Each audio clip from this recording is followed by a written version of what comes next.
우리를 인도하고 계신 것입니다. 말씀이 우리를 그렇게 인도하는 목자가 막대기가 되어 주십니다.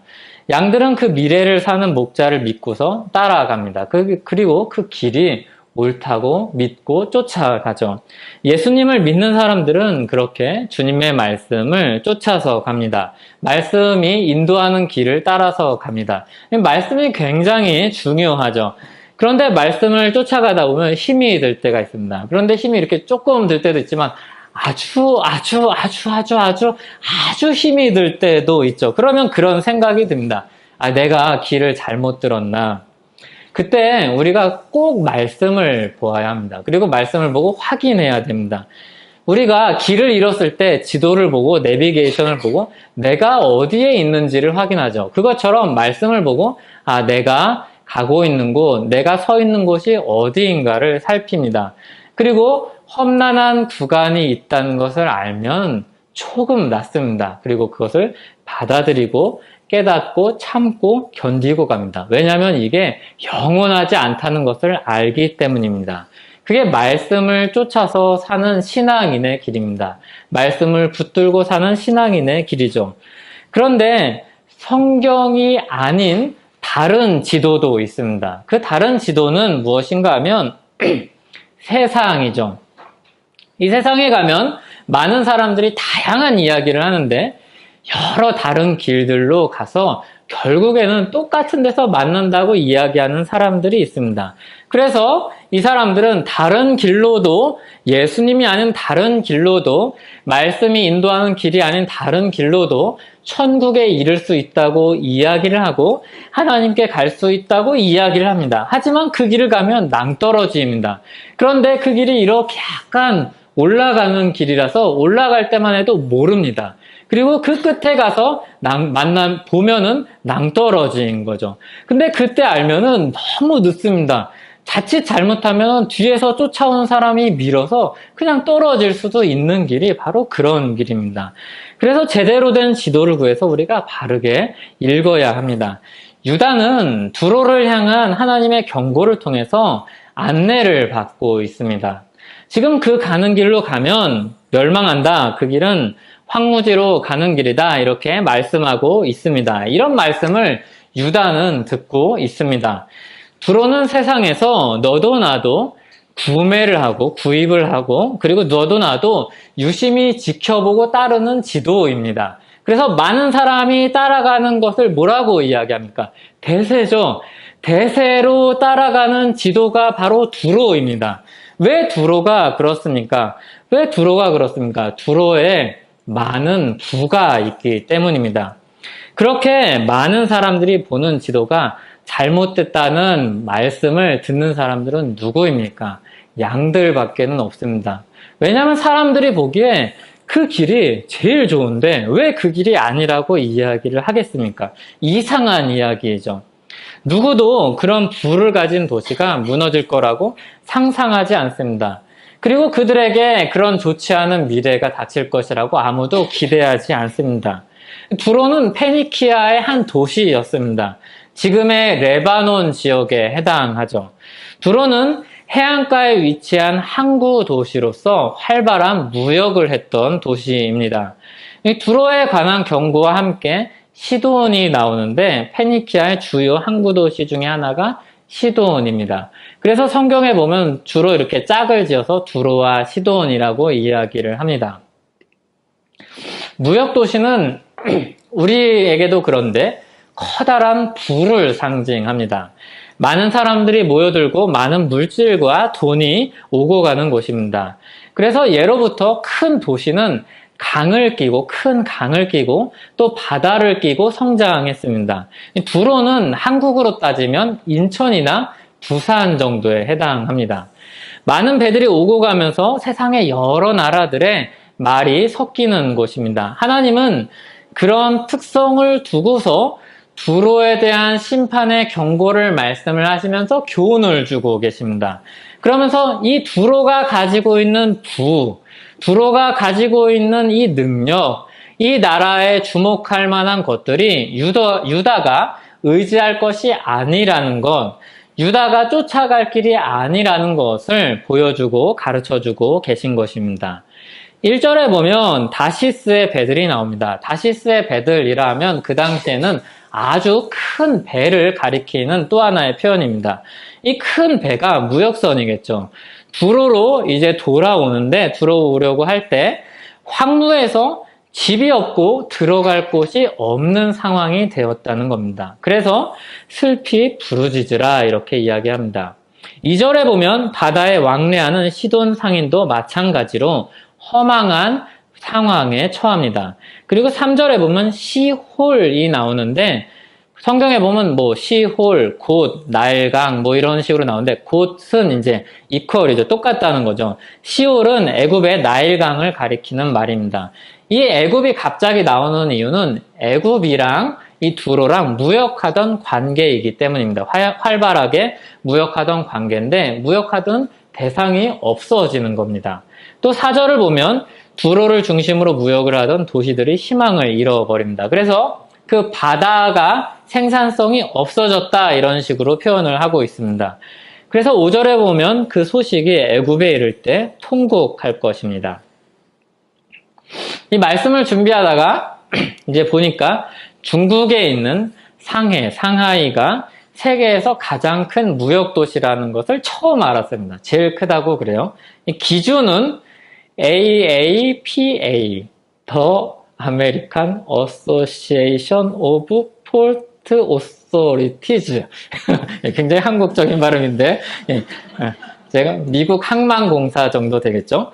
이 미국 항만공사가 낸 통계를 보면 2006년 기준에 53만 톤의 화물이 상해를 왔다 갔다 했고 2016년 기준으로는 64만 톤 이상의 화물이 그 도시를 거쳐갔다고 합니다.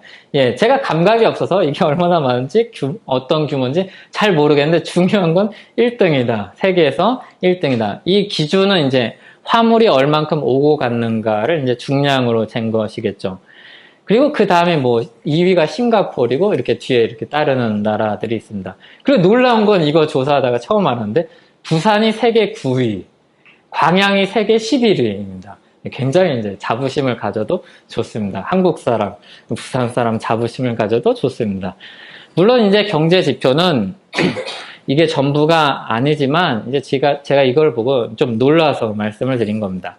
만약에 세계에 이목이 이렇게 집중돼 있던 상해가 어떤 일로 인해서 몰락해버리고 이곳으로 가는 무역선들이 이곳으로 올 일이 갑자기 없어진다면 사람들이 얼마나 놀랄까요? 얼마나 충격을 받을까요?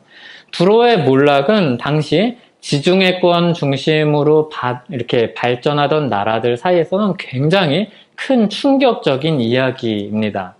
7절을 보면 두로의 별명은 희락의 성입니다. 그래서 이 희락의 성이라는 이름은 갑자기 생긴 별명도 아니고 요새 뜨는 것도 아니고 오랜 역사를 자랑하는 곳입니다. 그래서 사람들이 자기 발로 너도 나도 모여드는 곳이 바로 이곳이었습니다. 8절에 보면 그들은 면류관을 씌우던 자라 이렇게 이야기합니다. 면류관을 다른 사람한테 씌운다는 것은 거기에 권력을 주는 주권을 가지고 있다는 이야기죠. 그러니까 우리로 따지면 우리 지금 현대의 사람들이 이해하기 쉬운 말로는 식민지입니다. 식민지를 여기저기 삼아서 다스릴 수 있는 부를 가진 나라가 두로입니다. 그리고 이 부가 너무나도 커져서 우리도 그렇지만 부자가 되면서 귀족과도 같은 계급사회에서 귀족과도 같은 위치에 높은 위치에 오른 사람들이 그 상인들은 고관들이라 부르는 이곳이 바로 두로입니다. 세상이 주목하고 갈망하는 이 도시가 무너진다고 말씀을 하십니다.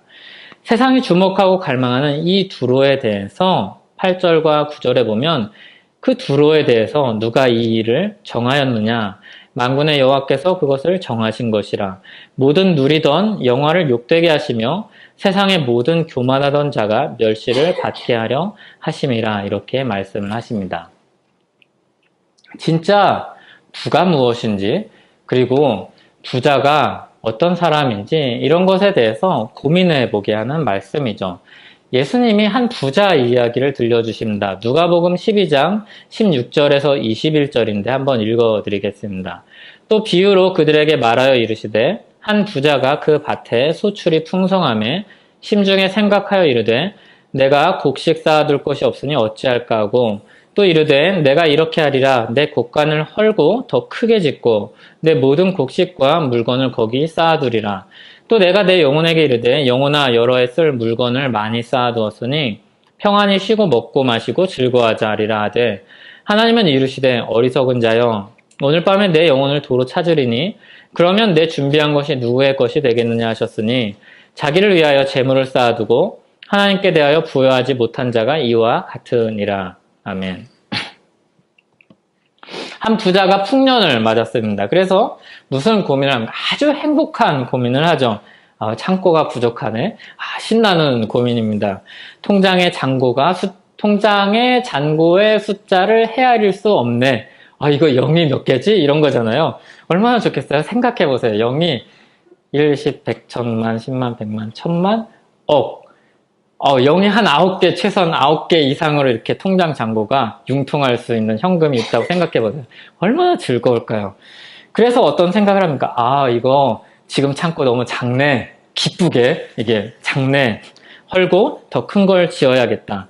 당연한 생각이죠. 자연스러운 이야기죠. 기분 좋은 생각이죠.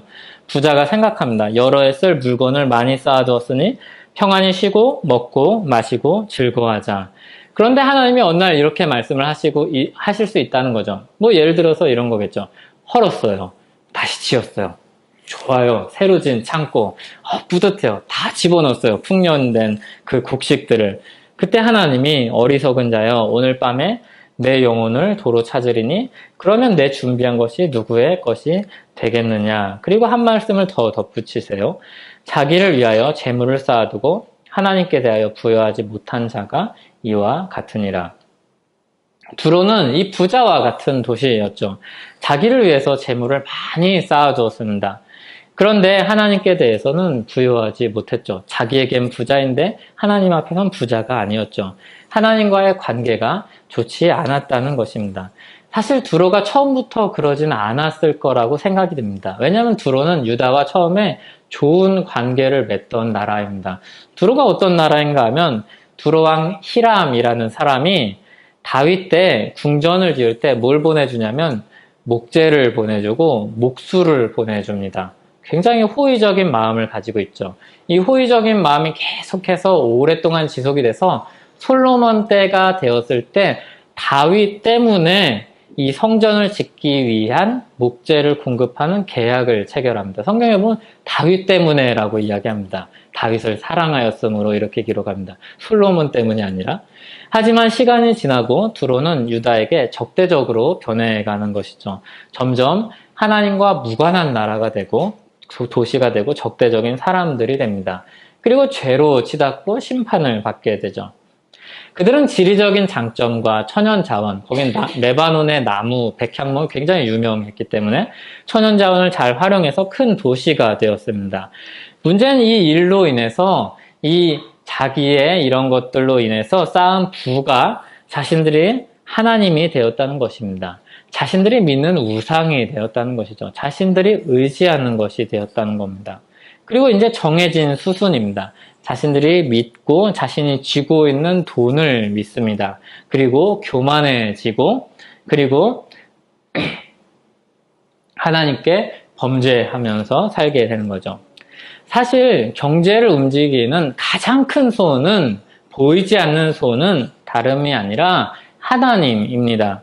만약에 이 사실을 분명히 알고 철저히 깨달았다면 그 공급자이시며 주권자이신 하나님을 의지했을 것입니다. 그런데 그들은 그렇지 않았고 유다에게 이들을 통해서 이사야 선지자는 그분을 붙잡으라고 말씀을 하십니다. 아까 말씀드린 이 예수님의 부자 이야기 바로 앞에 보면 이런 말씀이 있습니다. 누가복음 12장 15절입니다. 그들에게 이르시되 삼가 모든 탐심을 물리치라. 사람의 생명이 그 소유에 넉넉한 데 있지 아니하니라 하시고, 그리고 부자 이야기를, 아까 말씀드린 부자 이야기를 들려주십니다. 부 자체는 죄가 아닙니다. 문제는 무엇인가 하면 탐심이 문제입니다.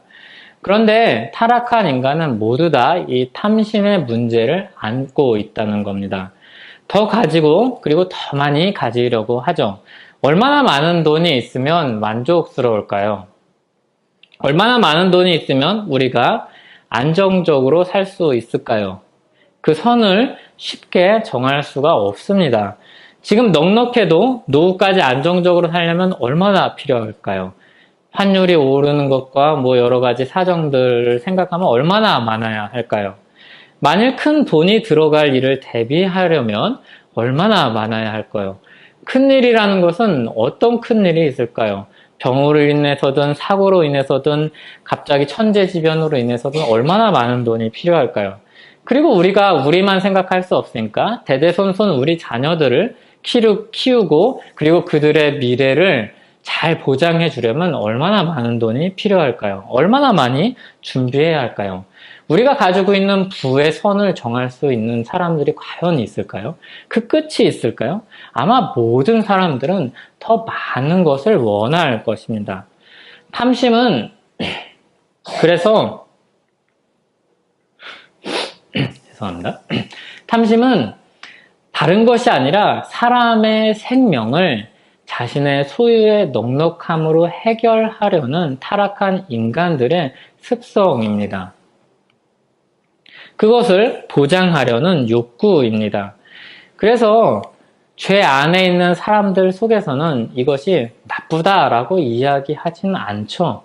그런데 죄의 문제를 알고 있는 사람들이 보기에 이런 태도는 사실은 나쁘죠. 예수님은 이 탐심을 물리치라고 말씀을 하십니다. 이만큼 가지면 내일이 보장되겠지. 이 정도면 또 이 정도면 생각하는 그 마음을 물리치라는 겁니다. 그 부로 그렇게 보장이 되지 않는다는 겁니다. 하나님이 언제 그들의 부를 재분배하실지 모릅니다. 사람들은 자기를 위해 또 즐기기 위해 이 돈을 꽉 붙들고 놓지를 않습니다. 하지만 언제 하나님이 그것을 나누실지 모릅니다. 어떤 방법으로 그렇게 하실지도 모릅니다. 하지만 공의의 하나님이 이 교만한 자를 흩으시면, 교만한 자의 것을 가져가시면 아무도 막을 수도 없고 피할 수도 없습니다. 역사는 우리에게 이 교훈을 아주 잘 이야기해 줍니다. 아무리 영원한 부도 아무도 가지고 있지 않고 영원한 권력을 가진 사람도 아무도 없다는 것을 우리에게 많이 들려줍니다.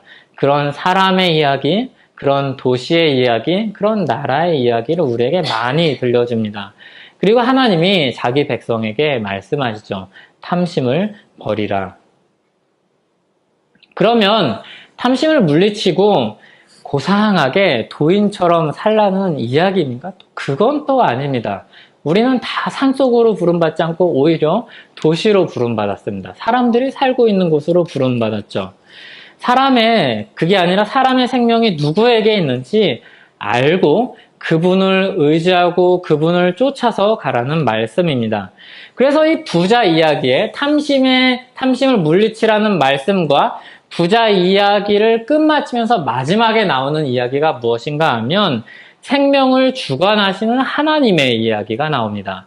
그러니까 탐심으로 시작해서 생명을 주관하시는 하나님의 이야기로 나옵니다. 그러니까 탐심을 물리치는 데서 멈출 것이 아니라 탐심을 물리치고 하나님께 나아가서 생명의 근원이신 하나님께 나아가서 그 생명을 붙들고 그 생명 안에서 살라는 말씀입니다. 그러니까 이 부에 대한 가르치면 돈 많은 사람들을 죄인으로 낙인 찍으라는 말이 절대로 아닙니다. 부자를 시샘하라는 말은 더 아니고 황금 보기를 돌같이 하라는 이야기도 아닙니다. 부가 생명을 보장하지 못한다는 이야기입니다. 이 부가 우리 인생을 보장하지 못한다는 이야기입니다. 성경은 이 복음을 우리에게 들려주고 있습니다. 이 돈에 대한 이야기가 왜 우리에게 복음입니까? 내가 가진 돈과 수고를 다 허무한 것처럼 호도하고 있는 것처럼 느껴지는데 왜 이게 기쁜 소식입니까? 앞서 말씀드린 것처럼 우리가 가진 부와 수고를 비난하기 위한 말씀이 아닙니다. 진짜 생명의 근원이 어디에 있는지를 깨닫게 해주시는 말씀이기 때문에 이 말씀이 복음입니다. 그 생명으로 우리를 인도하고 있기 때문에 이것이 복음입니다. 부자가 하나님 나라에 들어가기 어렵다는 가르침도 이와 같습니다. 부를 신뢰의 대상으로 삼고 있는 자가 그 천국으로 들어가기 어려운 것입니다. 부 때문에 그런 것이 아니라 부와 탐심이 맞물려서 그 죄성을 가진 인간이 천국으로 들어가기 어려운 것입니다. 신뢰의 초점이 하나님이 아니라 자기가 가지고 있는 것에 있기 때문에 천국에 들어가지 못하는 것입니다. 그래서 초점은 부 자체가 아니라 그 부를 가지고 있는 것이 아니라 신뢰의 대상이 어디에 있는가가 초점입니다. 생명이 어디에 있는지가 초점입니다. 성경이 가르치는 것은 계속 이 이야기를 하고 있는 것입니다. 생명이 어디에 있는지를 보고 생명으로 나아오라고 우리를 초청하고 있는 것입니다. 생명은 하나님께 있습니다. 생명은 예수 그리스도 안에만 있습니다. 그 십자가를 붙들면 돈을 붙드는 것이 아니라 그 십자가를 붙들면 우리의 선행을 붙드는 것이 아니라 나의 애통함을 붙드는 것이 아니라 그 십자가를 붙들면 우리의 모든 죄가 용서를 받고 우리가 생명을 얻습니다. 예수 그리스도께서 그걸 위해 오셨습니다. 예수 그리스도께서 그 죄 문제를 해결하러 오셨습니다. 탐심을 밀어내고 밀어낸다고 우리가 이길 수가 없습니다. 우리는 예수 그리스도의 십자가를 통해서 주신 그 선물을 받기만 하면 됩니다. 믿기만 하면 됩니다. 믿음으로 그 선물을 받으면 됩니다. 하나님의 선물입니다. 택배가 왜 반갑습니까? 택배 반갑죠? 택배는 어린아이들도 반가워합니다. 예, 그 어린아이들을 이제 사역하는 사역자들이 이야기를 합니다. 이미 그 돈이 다 지불되어서 나는 받기만 하면 되기 때문입니다. 이미 돈은 보통 다 지불이 되고 그거는 받기만 하는 것이 되죠. 그래서 이거에 대해서 대가를 치를 필요가 없어서 너무 좋은 거죠. 이건 내게 확실하니까, 나에게 주어진 게 확실하니까 이게 너무나도 반가운 겁니다. 예수 그리스도의 십자가가 우리의 모든 죄를 다 사했습니다. 모든 죄값을 지불했습니다. 그래서 우리는 그 선물을 받기만 하면 됩니다. 얼마나 큰 복음이고 기쁜 소식입니까? 돌아오라는 이 경고는 그래서 두렵지만, 죄에서 돌아오라는 이 경고는 두렵지만 기쁜 소식입니다. 하나님이 문을 열어주셨기 때문입니다. 발을 움직여서 그 초청에 응해서 반응해서 들어가기만 하면 됩니다. 주인이 우리에게 문을 열었습니다. 천국의 주인이 우리에게 문을 열었습니다. 그리고 부르고 있습니다. 초청합니다. 들어가지 않을 이유가 없죠. 지나가다가도 물어보고 들어갈 만한 곳이죠. 안에 들어가면 맛있는 고기가, 싱싱한 야채가, 새콤한 과일이 잔뜩 있습니다. 하나님과 교제하는 그 식탁의 교제로 우리를 부르십니다. 이 땅에서 주님과 동행하는 인생으로 이끄십니다. 신자는 그 선택을 받아서 부름을 받은 인생입니다. 그 인생길로 들어선 사람들이죠. 복을 받은 사람들이죠. 생명의 근원으로 그러므로 나아오십시오. 생명의 근원 안에 머물러 계십시오. 시냇가에서 사십시오. 이것이 우리에게 주시는 말씀이요, 두로를 통해서 유다에게, 이사야를 통해서 주셨던 말씀입니다. 그리고 이 부에 대해서 생각을 할 때 마지막으로 생각할 것이 있습니다. 그것은 청지기로 살라는 것입니다. 하나님이 우리에게 부를 맡겨주셨습니다.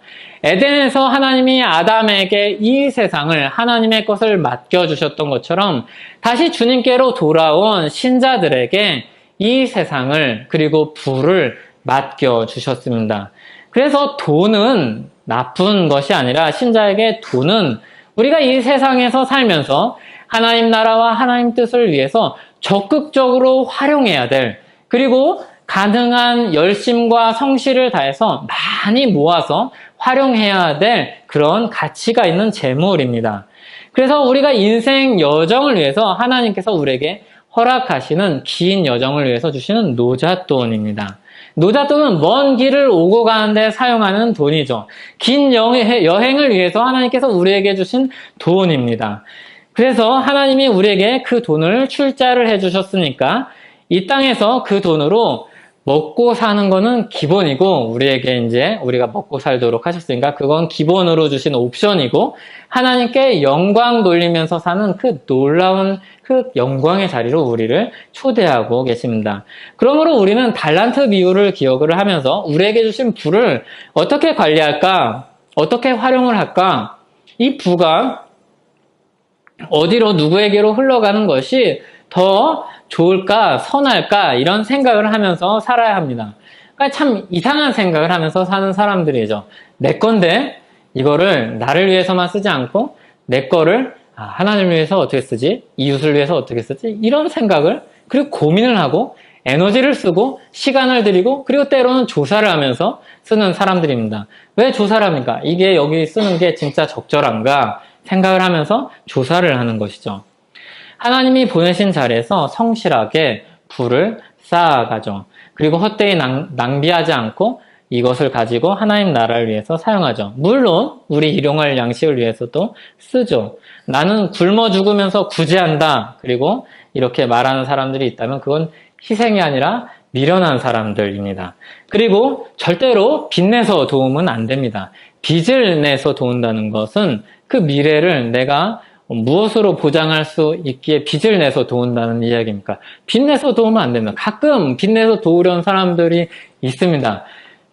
도우고 싶은 마음이 있는 것은 알겠지만 빚을 낼 수밖에 없는 상황에 있다면 지금 이것은 나에게 허락된 것이 아니라고 받아들이는 것도 겸손한 태도입니다. 미래를 보장할 수 없는 사람이 그렇게 하면 안 됩니다.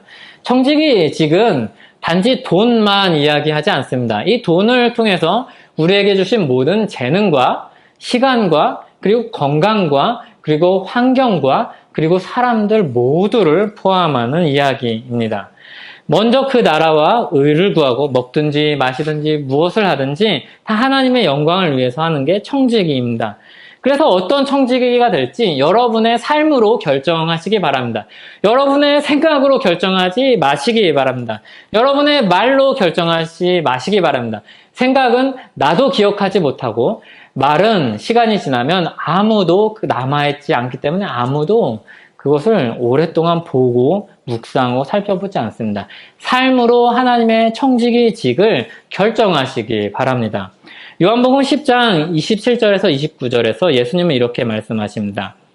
내 양은 내 음성을 들으며 나는 그들을 알며 그들은 나를 따르느니라. 내가 그들에게 영생을 주노니 영원히 멸망하지 아니할 것이요 또 그들을 내 손에서 빼앗을 자가 없느니라. 그들을 주신 내 아버지는 만물보다 크심에 아무도 아버지 손에서 빼앗을 수 없느니라. 우리가 로마서 8장을 주로 많이 읽지만 사도 바울은 철저하게 예수님께서 가르치신 이 가르침을 토대로 로마서 8장을 기록했던 것 같습니다. 아무도 예수 그리스도 안에 있는 우리의 복을 빼앗을 수 없습니다. 우리는 그분의 양입니다. 그리고 우리를 인도하시고 보살피시고 보호하시는 목자 되신 주님은 하나님이십니다. 전지전능하신 하나님이시고 만물보다 크신 하나님이십니다. 그분께로 돌아온 자녀들을 하나님이 돌보시고 인도하십니다. 사망의 음침한 골짜기와 같은 너무나도 두렵고 괴롭고 힘들고 빠져나올 수 없고 희망이 없는 것 같은 그런 자리에서도 우리를 붙드시고 인도하시고 도우십니다. 오늘 말씀은 두로를 통해서 진정한 부가 무엇인지, 부의 주인이 누구인지를 이야기를 해줍니다. 그리고 이 이야기를 하는 것이죠. 주인의 손을 붙잡고 아버지의 손을 놓지 않고 우리에게, 유다에게 그 손을 붙들고 주어진 인생길을 걸어가라고 우리에게 이야기하고 있는 것입니다. 그리고 그 길이 얼마나 복된지, 그리고 그 길에 있는 우리에게 맡기신 일의 영광이 얼마나 큰지를 이야기하고 소개해주고 격려해주는 말씀입니다. 그 은혜 안에서 사는 저와 여러분 되기를 소원합니다. 같이 기도하겠습니다. 하나님, 우리가 두로를 통한 말씀을 보면서 부의 주인이신 모든 만물의 주인이신 하나님을 다시 한번 올려다보게 됩니다. 주님, 우리의 오늘이 힘들어도 주님의 말씀 안에서 위로를 얻게 하시고, 주님, 우리의 마음이 지쳐도 예수 그리스도께서 우리를 이끄시는 목자 되신다는 이 사실로 인하여서 그 손을 붙잡고 다시 일어설 수 있는 우리 되게 하여 주시옵소서. 주님, 우리가 이 세상에서 살아가는 가장 큰 지혜는 무엇보다 주님이 주신 말씀을 따라서 주님이 허락하신 것들을 가지고, 우리에게 주신 것들을 가지고 주님 나라, 주님 뜻을 위해서 사는 것입니다. 우리의 자아 실현을 위해서 사는 것도 아니고 우리의 쾌락을 위해서 사는 것도 아닌 줄로 압니다. 가장 큰 지혜는 주님의 말씀 안에 있는 줄로 압니다. 주님, 우리가 그 말씀을 따라서 살 수 있는 그런 지혜를 주시고 또 그런 용기를 주시고 그런 능력을 주시옵소서. 주님, 우리 손을 붙들고 그 영광스러운 길로 인도하여 주시옵소서. 예수님의 이름으로 기도하옵나이다. 아멘.